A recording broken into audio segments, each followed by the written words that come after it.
Good afternoon, class. I'm Victoria Escalante, and I will be presenting to you about hepatitis A. So today I will be going over the background, origin and history, geographical distribution, causes, how is it transmitted, symptoms, treatment, prevention, risk factors, diagnosis, an experiment on hepatitis A, and conclusion. So back. Hepatitis is a liver disease that is infected with a foodborne infection. Now there are 5 types of hepatitis: A, B, C, D, and E. The only difference with hepatitis A is that it's rarely fatal. Origin and history. In Europe, during the 17th and 18th centuries, major epidemics of jaundice were reported. The main cause of the epidemics were the hepatitis A virus. Back then, it was known as acute catarrhal jaundice, or epidemic jaundice. Now, in 1923, Vollmer collected enough information to conclude that the cause of epidemics were hepatitis A virus. Geographical distribution. So there are 3 different levels: high level, intermediate level, and low level. In high level countries, they have poor sanitary and hygienic practices, which mean that 90% of their children get infected with hepatitis A virus before the age of 10. Now, in those countries, there are rarely epidemics because as the years go on, they become immune to the virus. Now, in intermediate level countries, they have varied sanitary and hygienic practices. But epidemics are common because when someone does get infected, it causes a large epidemic.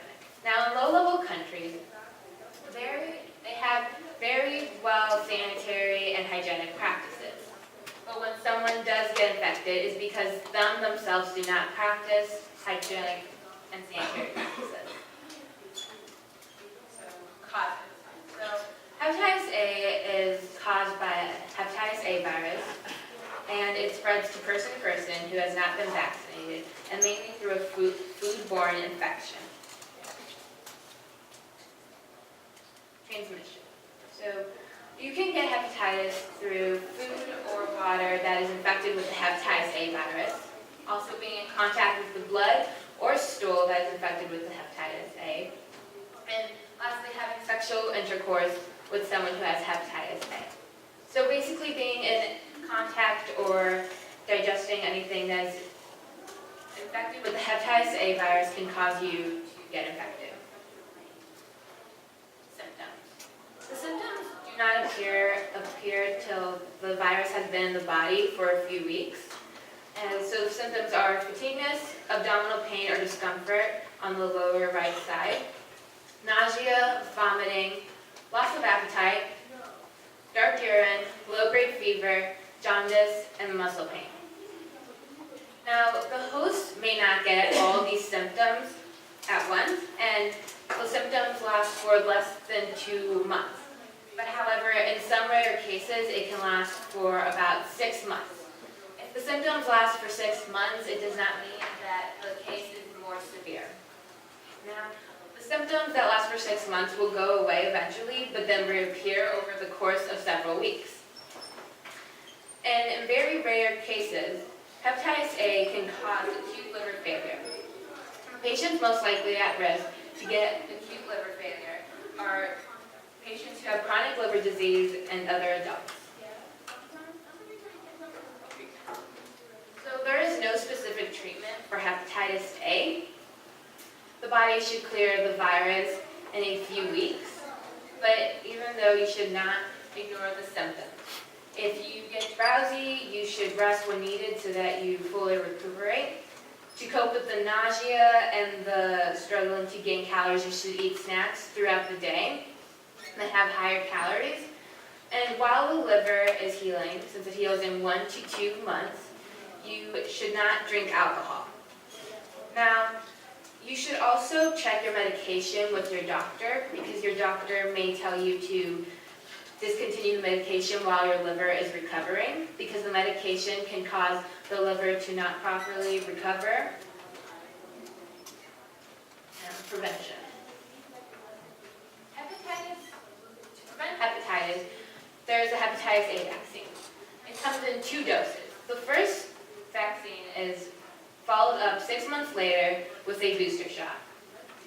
The patients who should get hepatitis A vaccine are people with chronic liver disease, children 1 year and older, laboratory workers, people who work at clothing factories, and men who have sexual intercourse with other men.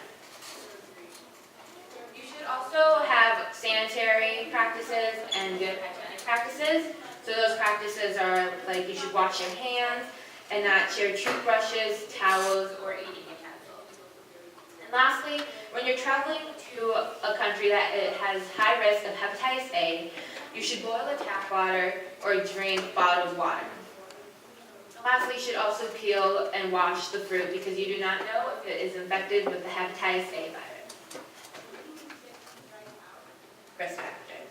So the people who are most at risk are people who are HIV positive, men who have sexual intercourse with other men, living with someone who has hepatitis A virus, using injected or non-injected illicit drugs, and workers at clothing factories. Now, diagnosis. So it's not really distinguishable, but distinguishable between hepatitis A and the other hepatitises. So you can run a blood test, and in the blood test they will look for these 2 specific antibodies, which are IgM and IgG, also known as immunoglobulin M and immunoglobulin G. Lastly, you can also get reverse transcription polymerase chain, which tells the RNA levels of hepatitis A. So scientists noticed that their patients were given wrong prognosis of hepatitis A. The incorrect prognosis would be either liver transplant or death. And due to that fact, they wanted to see how many of their patients got a correct prognosis. Now, they took 304 of their patients that were diagnosed with acute liver failure, also known as ALF. Now, the results showed that 10 of the patients, or 3.3%, showed survival of acute liver failure. Now, 8 of their patients, also known as 2.6%, died or had to undergo liver transplant. Now, the rest of their patients did not have acute liver failure or underwent liver transplant or death. From my conclusion. So there have been 1.4 million cases reported of hepatitis A, and research is being done on specific treatment for the symptoms and how to give proper prognosis, like we just saw in the experiment where there was a lot of cases where the patients were given incorrect prognosis. Now, for countries to decrease their risk of hepatitis A, the countries should work on their hygienic and sanitary practices. Here's my bibliography, and now I'll open the floor to questions and comments. Thank you. Raise your hand if you have a question. Faith? How early in life can the vaccine be taken? The vaccine is usually recommended for children at once they reach the age of 1.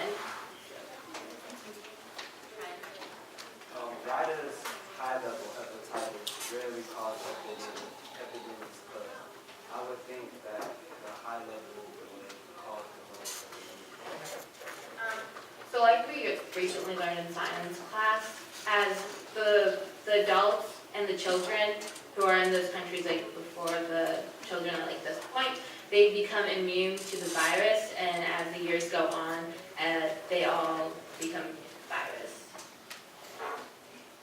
Michael? You said that when people who are at high risk for infections, they will be back to workers. Why is that? I did not cover that in my research, but I'll get back to you. Jada? How does IgM and IgG play a role in this? Well, there are antibodies that are found in the blood of the person person who's infected with hepatitis A. Dave?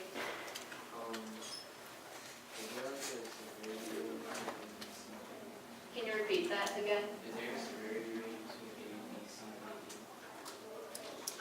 Like I said before, hepatitis A shows like less death, and unlike the other types of hepatitis, often. How much does that vaccine cost? Well, the vaccine can cost like a variety of prices because it depends on your insurance and what your insurance covers and your insurance covers. Yeah. When were the vaccines made? When were the vaccines made? I did not cover that in my research, but I'll give you. Okay. You got mentioned jaundice in your PowerPoint. Can you tell me what that means? Jaundice is yellowing of skin and eyes. I did not cover that in my research, but I know that it is very low.